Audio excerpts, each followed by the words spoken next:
Halo guys, selamat siang. Welcome back to my channel di kelompok 11 ADS. Nah, jadi pada kesempatan kali ini tuh kelompok kita bakal mencoba untuk mempresentasikan sequence diagram dari sebuah sistem informasi yang kami ambil dari sumber yang linknya nanti ada di deskripsi ya guys. Nah, sistem informasinya adalah sistem informasi dari iWarung, dan pada kesempatan kali ini menjelaskan salah satu UML yaitu sequence diagram dengan menggunakan aplikasi Draw.io ya guys. Nah, jadi di kesempatan kali ini tuh buat sequence-nya saya pisah menjadi 4 bagian, yaitu yang bagian pelanggan sendiri, bagian admin sendiri, bagian kasir sendiri, dan bagian pimpinan sendiri. Jadi saya memisahnya di sini dalam bentuk per subjeknya ya guys, bukan per objeknya gitu, per kegiatannya, jadi per subjeknya.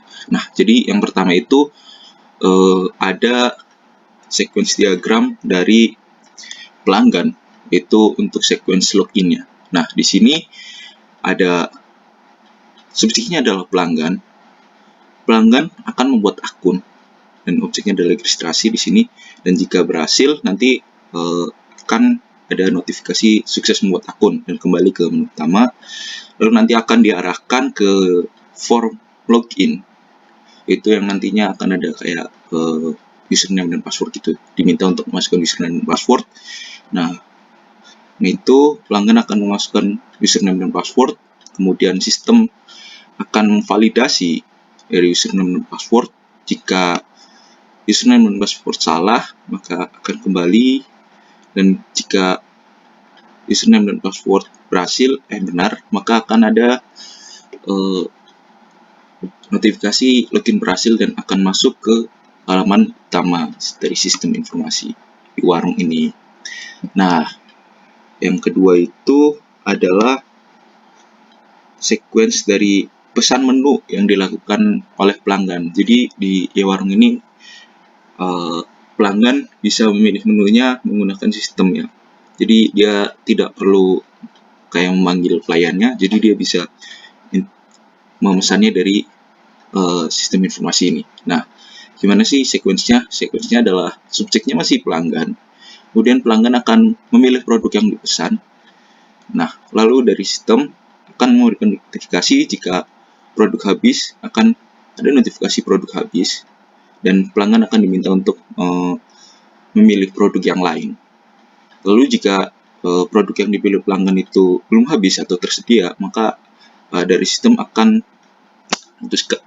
ada notifikasi bahwa pesanan dari pelanggan akan bertambah dari produk yang dipesan tersebut.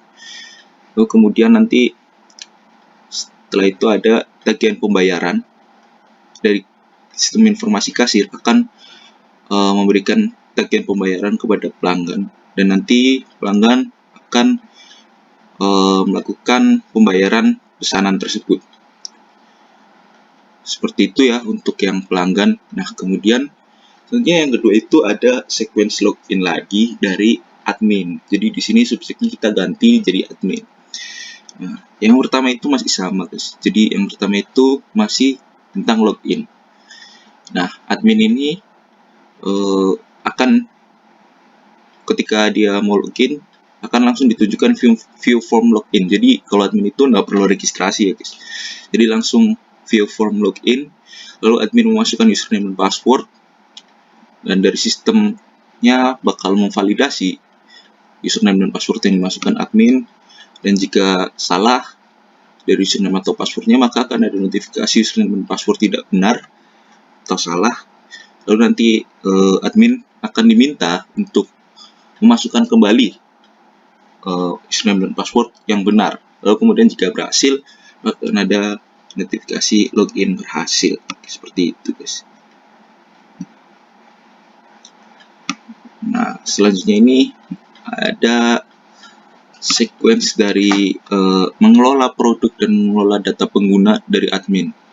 Jadi salah satu kegiatan admin itu adalah mengelola produk dan mengelola data pengguna, yaitu sequence-nya yang pertama subjeknya admin, lalu dia akan melakukan penambahan menu dari produk ini. dan nanti dari sistem akan memproses untuk penambahan menu tersebut. Lalu menu ditambahkan, lalu sistem akan merespon dengan penambahan menu itu. Nah, kemudian akan muncul kayak seperti akan muncul form tambahan gitu untuk inputan tambahan seperti harga menu dan stoknya. Jadi di sini admin akan menginput harga menu yang tadi ditambahkan, maka nanti sistem akan memproses inputan harga menu tersebut dan nanti dari sistem akan menginfokan bahwa harga menu telah terupdate gitu. Jadi kan kalau misalkan kayak makanan gitu biasanya walaupun jarang ada perubahan harga tapi tetap bisa terjadi, jadi harus ada pengupdatean gitu. Nah, selanjutnya adalah data stok, karena kita perusahaan dagang gitu, kita menjual barang, jadi pasti kita harus selalu mengupdate data stok. Nah, di sini admin akan mengupdate data stok, kemudian nanti akan ada proses update data stok dari sistem, lalu sistem akan merespon dengan stok menu akan terupdate seperti itu. Nah, yang terakhir tentang data pengguna, admin akan menambahkan pengguna. Jadi admin akan memberikan penambahan pengguna di sini. Kemudian nanti dari sistem akan memproses tentang penambahan pengguna ini. Dan perlu diketahui bahwa penambahan pengguna ini dia memasukkan beberapa biodata tentang pengguna tersebut ya, seperti nama, alamat, dan lain-lain seperti itu. Dan nanti akan ada pengguna ditambahkan seperti itu. Oke, jadi untuk admin seperti itu aja ya. Selanjutnya ada kasir. Nah, di kasir ini yang pertama itu masih sama sequence login seperti yang tadi admin. Itu langsung ke view form login dan nanti dari sistem akan validasi. Dari kasir akan memasukkan username dan password dan sistem akan validasi username dan password tersebut. Dan jika benar dan jika salah, maka akan ada notifikasi username dan password tidak benar, dan nanti dari kasir diminta untuk memasukkan username dan password yang benar. Nah, jika berhasil maka akan ada notifikasi login berhasil dan akan masuk ke sistemnya seperti itu. Nah, yang kedua, sequence yang kedua itu adalah sequence tentang pemesanan dan pembayaran gitu, yang dilakukan kasir. Jadi di sini untuk inputan data pesanan dan data pembayaran dari barang yang terjual gitu. Nah, pertama kasir bakal menginput tambah produk dan dari sistem produk akan memberikan outputan produk bertambah. Produk ini maksudnya adalah produk yang dipesan gitu ya, produk yang dipesan oleh pelanggan gitu. Jadi kasir memasukkan datanya bahwa produk ini dipesan oleh pelanggan, dan nanti kasir akan menambahkan inputan pelanggan, tambah pelanggan siapa gitu yang memesan produk ini. Dan nanti dari sistem akan memproses tentang penambahan pelanggan, menambah pelanggan di sini. Dan nanti dari sistem akan memberikan outputan bahwa pelanggan bertambah. Pelanggan pertama maksudnya sudah terisi gitu yang form tentang pelanggan. Nah, kemudian dari kasir akan menginput tambah pesanan. Semua data pesanan yang ada di atas ini, yaitu tentang detail produknya, nama produk, harga produk, dan jumlah produk yang dipesan, dan nama pelanggannya gitu, dan nomor meja pesanannya, itu akan terinput otomatis ketika kasir menginput ini. Dan nanti kasir tinggal menginput tambah pesanan, mengklik tambah pesanan, maka nanti dari sistem akan memproses tentang penambahan pesanan dan memberikan output pesanan bertambah. Nah, setelah itu dari kasir akan memberikan tagihan pesanan kepada pelanggan. Jadi setelah pesanan pertama ini nanti akan muncul kayak faktur atau kwitansi gitu dan diberikan kepada pelanggan. Maka memberikan tagihan pesanan ini kepada pelanggan dan nanti pelanggan akan membayar tagihan pesanan. setelah pelanggan membayar tagihan pesanan, maka dari kasir selanjutnya adalah menginput tambah pembayaran atau menginput detail pembayaran. Jadi pesanan mana yang sudah dibayar gitu. Dan nanti pembayaran bertambah, dari sistem akan memberikan output bahwa pembayaran telah bertambah seperti itu. Kemudian ada pimpinan. Sequence yang terakhir adalah pimpinan. Untuk loginnya masih sama, yaitu pimpinan akan ditemui view form login, lalu pimpinan akan memasukkan username dan password, lalu dari sistem akan validasi username dan password.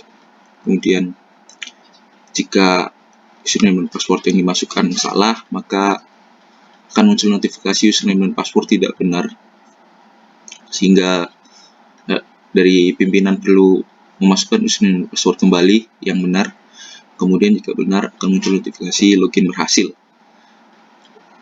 dan masuk ke dalam sistem seperti itu.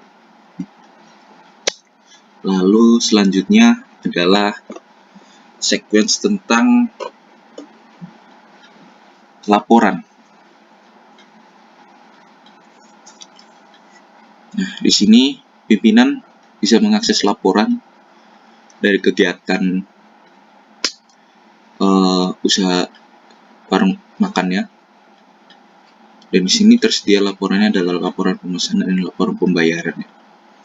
Jadi pimpinan ini menginput lihat laporan, dan nanti dari sistem akan menampilkan jenis laporan. Kemudian jika pimpinan ingin melihat transaksi pemesanan, maka pimpinan harus menginput melihat transaksi pemesanan, sehingga dari sistem akan memproses untuk menampilkan transaksi pemesanan. Lalu selanjutnya dari sistem akan memberikan output tampilan laporan pemesanan selama suatu periode tertentu yang diinginkan. Jadi nanti ketika melihat transaksi pemesanan ini, dalam proses ini pimpinan diminta untuk menginput tanggal mulai dan tanggal akhir dari transaksi pemesanan yang ingin dilihat. Dan yang lainnya adalah transaksi pembayaran pemesanan. Jadi ini sebenarnya kelanjutan dari transaksi pemesanan. Setelah ada pemesanan kan nanti seperti yang kita tahu tadi di proses kasir akan ada pembayaran pesanan. Nah, maka dari itu pimpinan bisa melihat transaksi pembayaran pemesanan ini dengan melihat transaksi pembayaran pesanan. Sama seperti tadi yang transaksi pemesanan, dia harus menginput tanggal mulai dan tanggal akhir dari pemesanan, dari transaksi pembayaran pemesanan yang ingin dilihat. Dan dari sistem akan memproses untuk menampilkan transaksi pembayaran yang diinginkan oleh pimpinan, dan nanti dari sistem akan memasukkan output menampilkan laporan pembayaran dari periode yang telah diinginkan oleh pimpinan. Oke guys, mungkin seperti itu aja buat sequence e-warung kali ini yang bisa saya sampaikan. Kurang lebihnya saya mohon maaf. Kita juga masih belajar, kita juga manusia biasa, tidak luput dari salah dan dosa. Kami berharap bahwa akan ada kritik-kritik yang membangun untuk kami, sehingga kami bisa terus memperbaiki. Dan jangan lupa guys untuk klik like, comment, share, dan subscribe agar kami semangat untuk membuat konten-konten seperti ini selanjutnya. Terima kasih. Assalamualaikum warahmatullahi wabarakatuh.